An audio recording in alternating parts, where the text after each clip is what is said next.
Hello, everyone. Welcome back to yet another video for this course on public regulations. And today I'm very pleased to have here on my screen, and obviously you're going to see this as well. I've got Rob Baugh from Keepabl, so he's the CEO of Keepabl.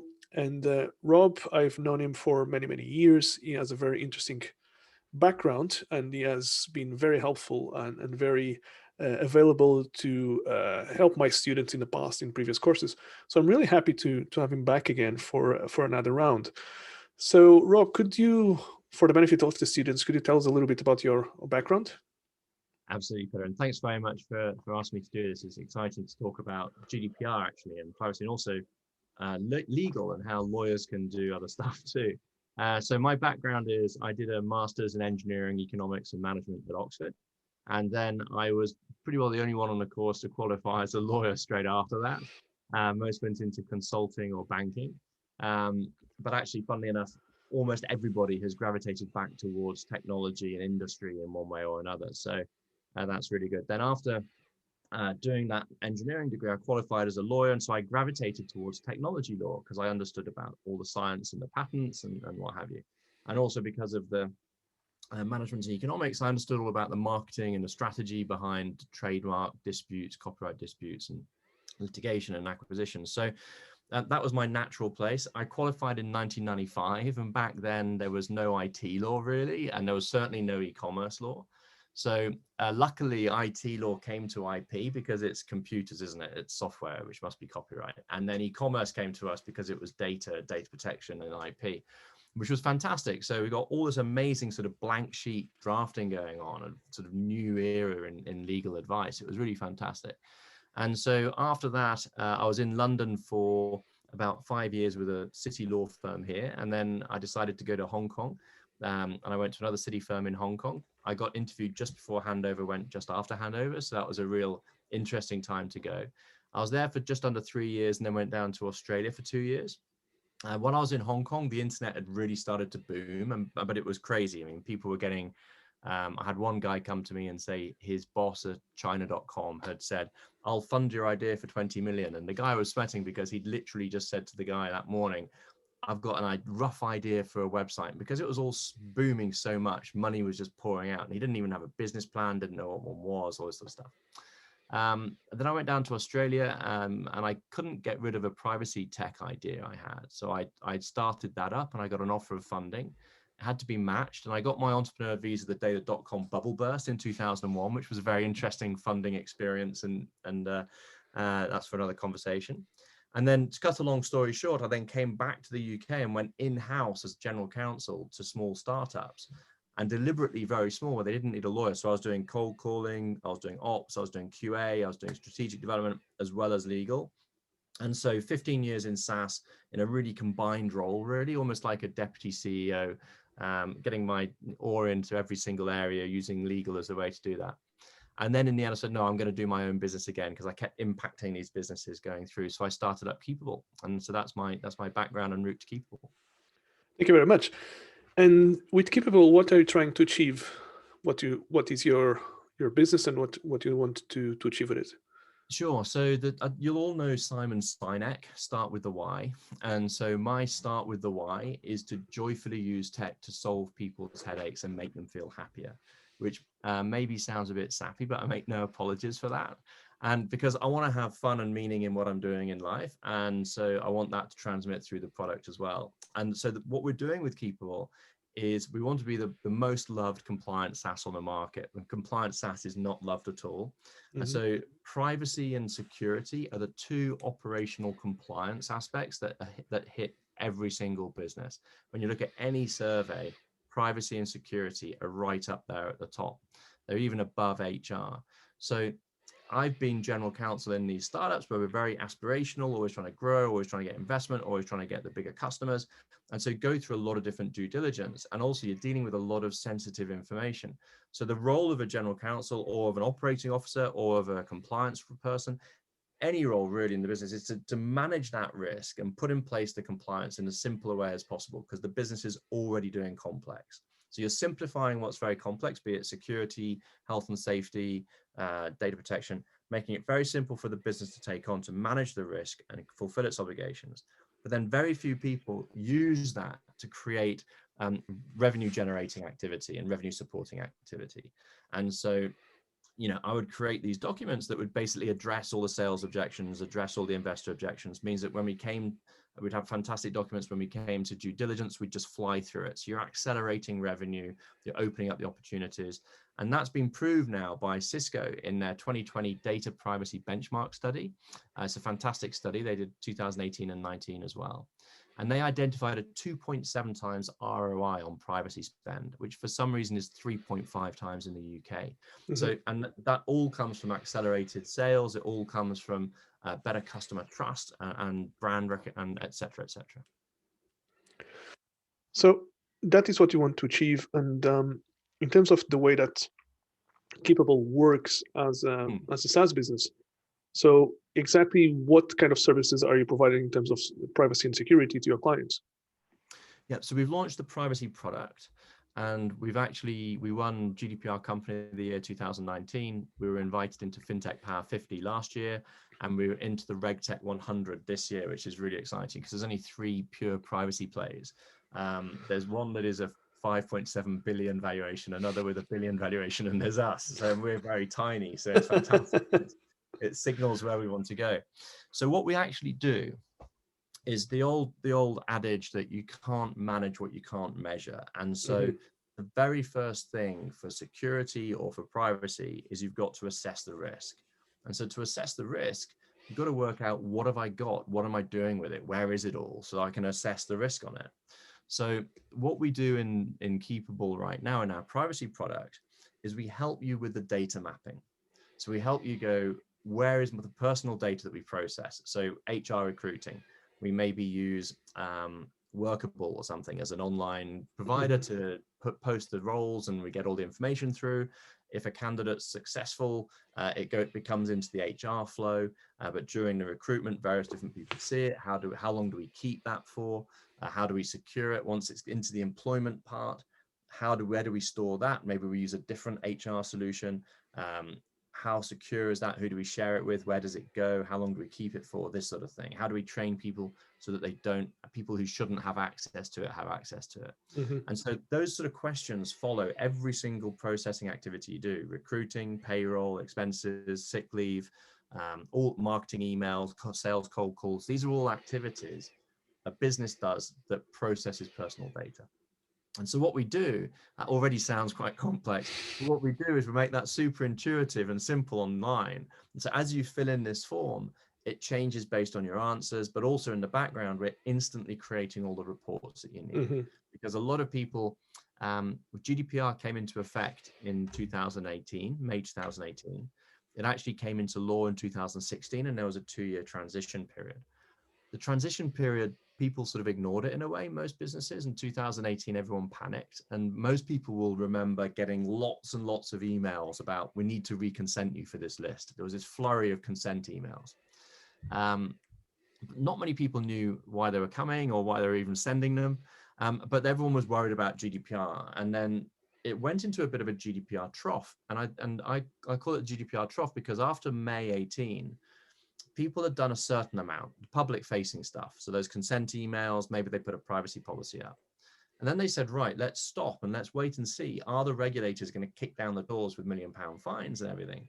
Well, of course, it takes time for that investigation to happen, and et cetera, et cetera. So because they didn't happen immediately, all these naysayers and myth makers, like people were saying, oh, it's like Y2K, it'll just go away.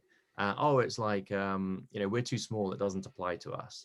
All these sort of things were totally incorrect. And what happened was, through the end of 18 and then through 2019, it became business as usual. If you were looking to raise investment, you would see in your investment document, in your investment due diligence, what's your data protection answer? What's your Article 30 records? People are like, what are they?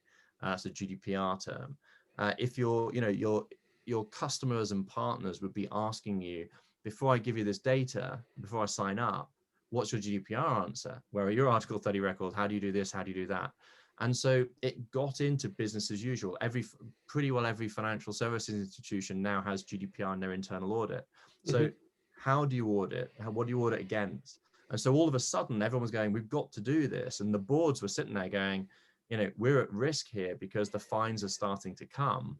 What's our answer? And so when people looked at the work they'd done in 2018, which was very light, it was based on spreadsheets, etc., they were going, I can't make head or tail of this. I don't know what, they've got this really unworkable spreadsheet. And so like with finance, you can run finance through spreadsheets, but if you use Xero, it's a hell of a lot easier. You can run sales through spreadsheets, but if you use HubSpot or something, it's a hell of a lot easier. So people have started to realize actually privacy SaaS is a need and a requirement. So the market has really changed. So on that note, before we go into how things have changed based on GDPR rules in terms of the market, I was listening to you and I was recollecting a conversation with a friend of mine, or actually more than a friend of mine, and they're all senior legal counsels in banks in Portugal, and they were saying that GDPR in general was for them was a mess. It was completely impossible for them to keep track of everything, and in fact, they were at the time that they had this conversation, which might have been a couple of years ago, they were trying to do and paint the best efforts face, so that if the regulator ever came knocking down the door, they could say, "Look, we're doing our best, and this is what we've done so far." And I think so. So, for example, so what I hear a lot of that. So, what we also do, apart from that mapping bit, and we create all those reports. Also, that means you can manage your processes, which is a supplier who processes personal data. So we help you manage those processes. We also help you identify where there's a transfer. So this is where data leaves Europe and goes somewhere else. As there was a recent case called Schrems 2, which is very important. It took down Privacy Shield, which is the way that you can transfer to the US. So there's a big hoo-ha about that at the moment. We also help with breaches. So if you have a breach, you have to record it and you have to report it if there's risk to the individual, to the regulator within 72 hours, and to the individual. Yes, it's a very short time. Also data subject rights. So we help with that in terms of someone says, I want all my data, or, can you erase all my data? We help you manage all of that as well. So it's a very broad privacy management SaaS. And so your friends in Portugal or those in-house counsel get the same in every single country.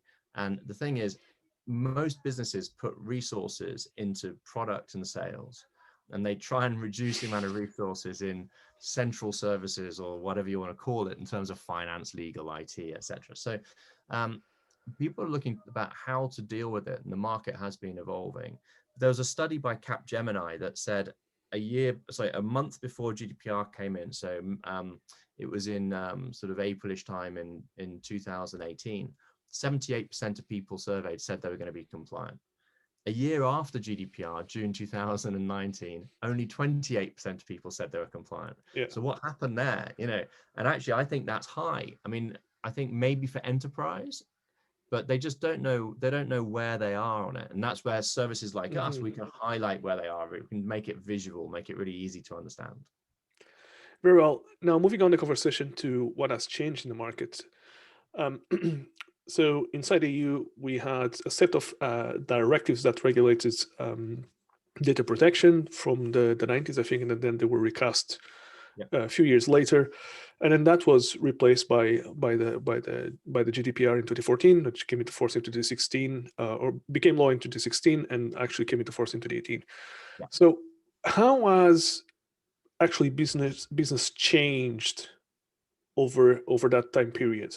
I mean, I remember a conversation that I had with someone else as well in terms of data protection a couple of months ago for another course, and they said that you could see data protection actually have an impact, for example, in M&A, which is similar to what you were saying in terms of the due diligence moments, and that it's actually via M&A that there's a lot of compliance happening with that area, or even something that I was not expecting, which was smaller companies being acquired precisely because they were much better at data protection and data privacy than the larger acquirer in that space. So that's really good to hear. That's really good to hear, because I don't really hear that. So I'm glad. That's the first time I've heard that. So I'm very good. I'm very happy to hear that. I think the way business has changed is people are much more aware of data protection.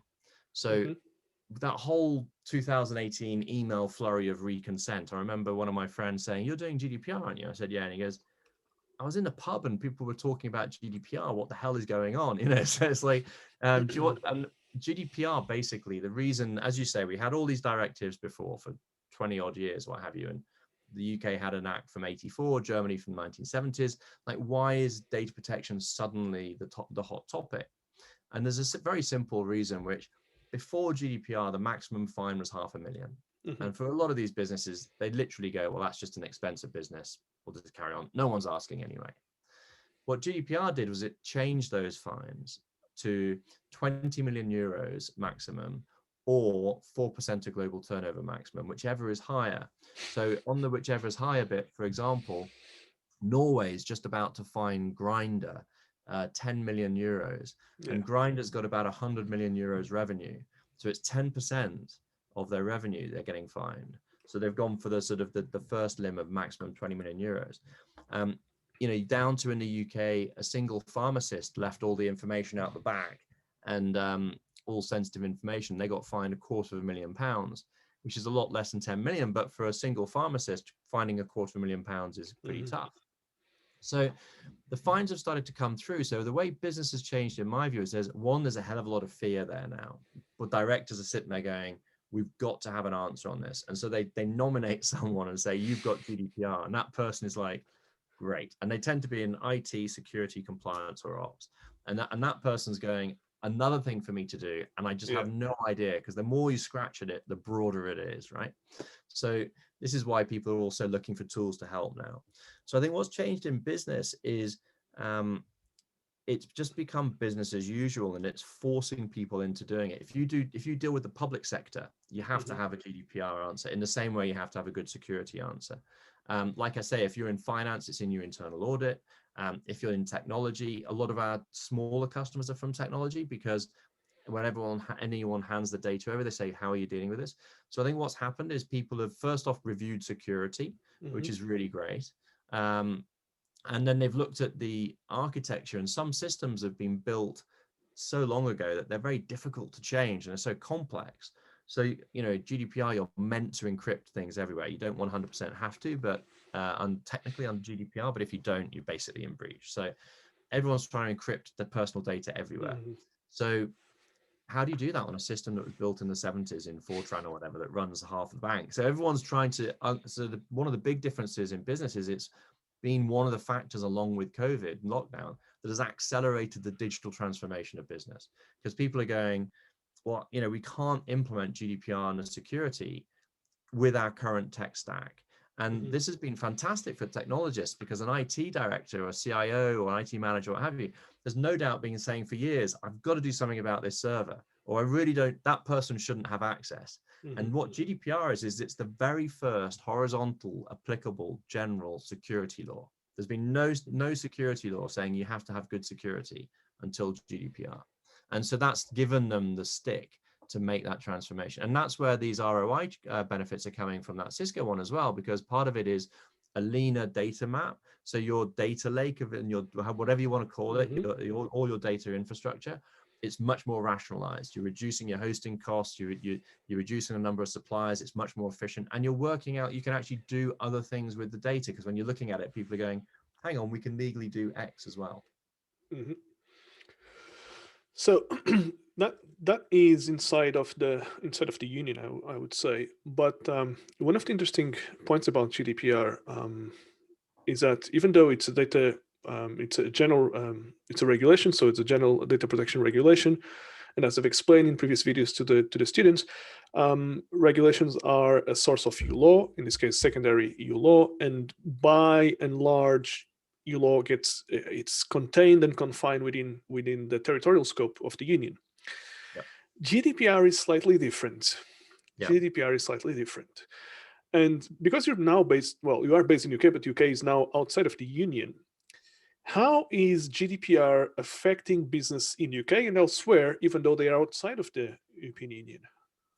Yeah, it's thank you for raising Brexit. It's just biggest act of self-harm. I just can't believe it. Anyway, so the thing with Brexit and GDPR is it's actually made things a hell of a lot worse for British businesses, because what we've done is we've basically taken the GDPR and we've copied it and called it the UK GDPR. And the only thing we've done is strike out where it says the European Union and write in the UK, and get rid of all the bits where it talks about member state stuff. So literally you can look at what's called the Keeling schedule online. If you just search for Keeling schedule GDPR, you can see a markup of the GDPR from the EU to the UK GDPR, absolutely identical. The only thing that changes is it's a UK law. So it talks about the UK instead of Europe. That's it. Everything is the same. All the rules are the same. So and the fines are the same. So the obligations are all still the same. That bit is unchanged. It's just, it's a UK law. What's changed is the fact that if you deal with the EU, and 40% of our trade is with the EU, apparently, you've got to comply with the EU GDPR as well. And so you've got two GDPRs to comply with. And not only that, if you're in the EEA, you benefit from things called the one-stop shop and other mechanisms where if you have a problem in one country in the EEA, sorry, more than one country, you only have to deal with one regulator. So you're looking at one investigation, one fine, very streamlined. However, a British business with no footprint in Europe now can be fined by every single one of the 30 EEA member states. And so you could instead of having that one-stop shop where you only have to deal with, say, France, you might have to deal with France, Germany, Netherlands, Denmark, Portugal, Italy, and you have to deal with all those investigations and fines from each of them, because there is no one-stop shop collaboration mechanism if you're outside. So that's one bad thing about Brexit. Then for people outside the UK, so for people in the UK, in practice, not much difference, but a much more magnified risk. But not much difference in practice. For people outside the UK and the EEA 30, they've also got a bit of a headache now, because as you say, the old directives, they used to apply to people who are outside Europe if they used processing equipment in Europe, which is a bit of a weird sort of thing, really. It didn't really work with cloud. It was much more like an on-prem era law. So what GDPR does is it gets rid of that, and it says basically the GDPR applies to you if you're outside Europe in a couple of ways. One, you've got an establishment in Europe, and the processing you're doing is in the context of that establishment. So for example, Google in Portugal, or Google Spain, France, is generally a marketing machine, and Google US runs the search engine. But the activities are so connected that when Google US is processing data about Europeans, that the GDPR travels with that data. And so that aspect of Google US's processing GDPR applies. Also, if you're targeting consumers in Europe, or you're monitoring consumers' behavior in Europe while they're in Europe, and it doesn't matter where they're from, it's just they just have to be in Europe. So they could be a non-European citizen or resident. It doesn't matter. It's just if they're in Europe, then the GDPR applies to that segment of your processing too. So that's the way that the EU GDPR and the UK GDPR has exactly the same rules. So not only did beforehand people in the US or in China or in India or wherever have to go, are we covered by the EU GDPR? They now have to think, are we covered by both the UK and the EU GDPR? And that obviously increases, as you're saying, the complexity and the risk. But in terms of the complexity, the situation for now is that those two GDPR systems or legal systems are identical. But going forward, it's not guaranteed. So it may be in a couple of years down the line that UK decides to change things around, and then you start having a diverging paths between those two. So it actually increases even more the complexity of the system. So I think on that one, my view on that is, I think it's a possibility, but I think it's highly unlikely. And these are the reasons why. So I've actually done we do a series of videos called Privacy Kitchen, and so you can find them at privacykitchen.tv/videos, or search YouTube for Privacy Kitchen, and there's a video on this very topic. And the reasons I think the UK will stay with the GDPR or very close to the EU situation are a couple. So one is, we really want an adequacy decision. An adequacy decision is when Europe decides that a country or a mechanism provide an adequate level of protection to the personal data of people in Europe, so that data can flow from, say, Europe to the US. So the US had Privacy Shield. So there was an adequacy decision about Privacy Shield, which was a mechanism for US companies to sign up to. And that meant people in Europe could transfer data. So you'd look at Salesforce, you'd look at HubSpot, they were all in Privacy Shield, and you would use that as the basis for the legal basis for the transfer. Japan's just had one made in favor of it. So it's very important. If you can get an adequacy decision, the free flow of data is guaranteed there. If you don't have an adequacy decision, it's not the end of the day, but it's much, much more difficult. If we move away from the European GDPR too far, we would jeopardize any adequacy decision that we're trying to get now. So we're hoping we'll get an adequacy decision in the next 4 months, 4 to 6 months. That's the expectation. It's not a guarantee. If we get one, fantastic. Cross-border trade and data can keep going. If we don't, it's going to be very, very problematic. So that's one reason we want to keep the adequacy decision. Another reason is there was all of the laws in Europe have been based on conventions going back to the 50s about the right to a private life. And in 1981, the Council of Europe put out Convention 108, which is the only legally binding convention globally on privacy. 47 countries. It's not just the European Union. It's anyone can sort of join it, basically. And so the principles in all of these conventions and embodied in Convention 108 are the same principles that were in the directives, that are in GDPR, UK GDPR. And when you look at laws around the world, GDPR has made, this is the third reason, GDPR has spawned laws around the world in California, Brazil, India. It's influencing them. When people are bringing privacy laws in place, they're modeling it on GDPR. So it would be very strange if we abdicated our obligations under the conventions, if we decided to abandon an adequacy decision, and if we decided to swim against the tide of data protection law. Now, obviously, there's sort of elements we could change that might make quite a big difference, but still stay true to those principles. But also, I think the GDPR itself is a far from perfect law, and Europe's reviewing it continually. So if we came up with something that was actually quite an interesting idea, there's no reason Europe might not take it on as well. But so I do think we're going to stay pretty much in orbit. Okay. And thinking about the opposite scenario, which is that UK, for whatever reason, decides to move away from the orbit,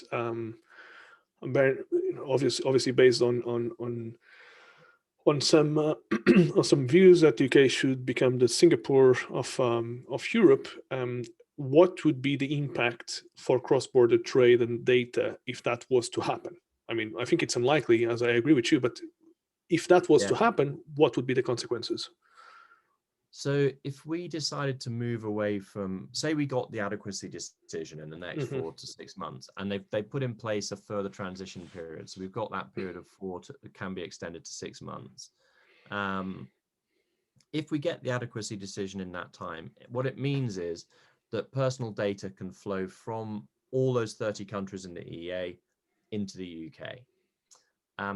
If at some point we lose that adequacy decision, then what it means is businesses in those 30 countries in the EEA, one of the largest trading blocks in the world, will go, well, I need to have a processor of this data. So, I'll just keep it within the EEA 30. So a lot of data just won't come out. Or, well, we'll look for somewhere that's got an adequacy decision. So, for example, Privacy Shield was just in July last year, I say just, but July last year, Privacy Shield was torn down by the European courts in a case called Schrems 2. And it's mass panic because you can't transfer personal data to the US following Schrems 2 if your personal data is going to be held by a cloud provider like Salesforce, HubSpot, Microsoft Azure, Google, anything that any cloud provider in the US is subject to the surveillance laws that meant you can't use Privacy Shield. And so the next one down, which is called standard contractual clauses, that's the model everyone goes for. If there's no adequacy decision, you use a contractual set of clauses that the EU have approved, the European Commission actually. And so you go, right, these are the approved clauses. We can use these as the basis to transfer. Well, what the Schrems decision said was not so fast. That mechanism is fine, but you have to say, I'll use these clauses, but actually I now have to look at the surveillance laws in that the third country. And if I don't think the surveillance laws are good enough, can I put measures in place to safeguard that data? And if I can't put measures in place to safeguard it, I can't use those clauses. And the European Data Protection Regulatory Body has just set out a recommendations on transfers, and they've said they can't see how you can do it if the person in that other country can see the data in plain text. So if you've got a support team in follow the sun support team in the US, India, China, and they can't see the data in plain text. Otherwise, if the surveillance laws are sufficiently bad and they've decided that what they are in the US, so what about India and China? So it's thrown disarray for all these transfers. If you have adequacy, you don't have to worry about any of that because it's all encompassed in that adequacy decision. So it's a significant problem. That I saw figures like 1.7 trillion or the figures are huge whichever way you look at it in terms of how much value is attached to the data that is transferred from and between the UK and the EEA. I mean, already when I was at various different conferences in sort of 2018, 2019, and obviously Brexit was on the horizon, and a lot of European companies were saying to this. I was at this one conference held by a US cloud provider, and all of their European, it was in Barcelona, and all of their European customers from Germany and elsewhere were saying, what about Brexit? What about our data? And this US cloud provider, because there was no certainty, they were saying, we are transferring all data held in the UK to new data centers in Germany. And that was happening all the way through 2018, 19, as people were getting, and because there was no certainty, it takes ages to transfer a data center. And that data is never coming back. Why would they just go, okay, well, we'll bring it back? We've already paid and done all this massive transfer. We've got other things we want to do with our lives in the business. So there's a huge, the data center business in the UK lost a lot of business alone. And so, for example, well, look at Brexit now, where there's a lot of small businesses having to set up organizations on the continent because the export and delivery aspects are so brutal right now and so that's an analogy for what happens if you lose adequacy. Yeah, I mean, it makes perfect sense. But going back, just to finish off this point, going back to your comment in terms of setting up clauses to allow data to be transferred from EEA member states to elsewhere, I mean, they're never going to trample whatever are the surveillance laws in the country that is going to be receiving that data. So it is always going to be a fairly weak mechanism to guarantee the protection of the integrity and the protection of the data that is being transferred.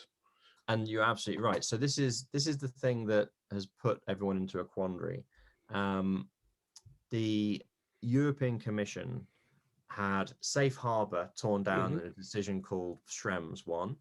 It had Privacy Shield torn down in a decision called Schrems 2. And those were both adequacy decisions about the US laws. And it was torn down in Schrems 1, this is Safe Harbor. They came out with Privacy Shield with all these different mechanisms to try and help give those safeguards.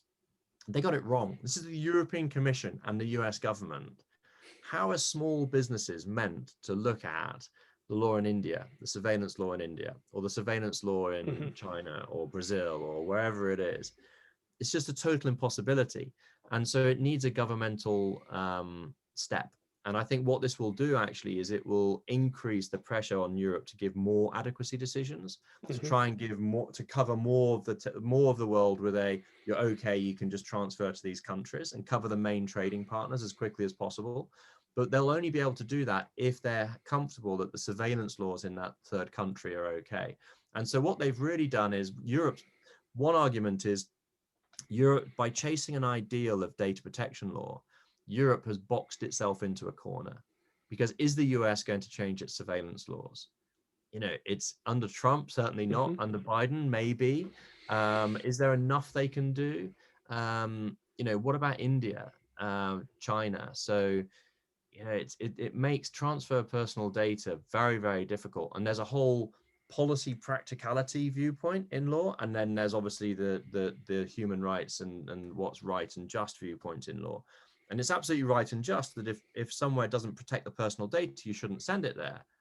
But at the same time, everybody already has, like, we are where we are. You know, it's like the joke, I wouldn't start from here. You know, Yeah. data's everywhere anyway. Okay, so we're running out of time, but I still have a question I'd like to put to you, which is, we're in the beginning of the 2020s decade. How do you think that on the privacy and data protection angle, how things are going to change in the next 5 to 10 years? Yeah, it's a great question. So from a European point of view, there's been a massive battle about something called the EU Privacy Regulation, which is a draft. You mentioned the other directives that have been so one of the directives was the EU Privacy Directive that's still there, and it had been updated a bit.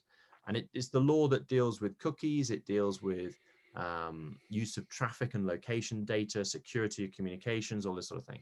And it's desperately in need of an upgrade. But there's such disparate practices across Europe. It basically splits into two in terms of how you deal with outbound marketing and this sort of thing.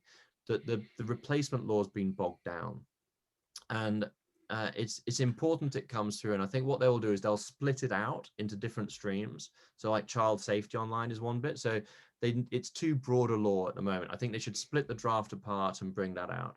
I think what we'll see is move to a federal law in the US. I think the pressure is building and building. You've now got, you know, California's got its second privacy law coming through, Washington, and they're all bringing Virginia, they're all bringing out their own privacy laws. And you can't have, you know, 50 different laws on biometrics or 50 different laws on special categories of data. So there's a much bigger push for federal law in the US, and the IT industry is in favor of it. So I would think by the end of the decade, there should be a federal US law.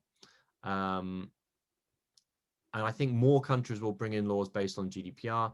I do, however, think there's going to be a lot of friction. Economists like talking about frictional unemployment and frictional this, that, and the other. I think there's going to be a lot of friction in the next few years about data protection as you get this butting up of the law and the practice. And there's going to be some big fines. There's going to be a lot of different lobbying. It's going to be quite painful in some areas for some people. Okay, I think that's a great way to finish our conversation. So Rob, thank you very much as ever for spending time for the benefit of my students and myself as well. So I'm very grateful, and I'm sure that the students will be as well. It's been a real pleasure as always. Thank you very much. Thank you.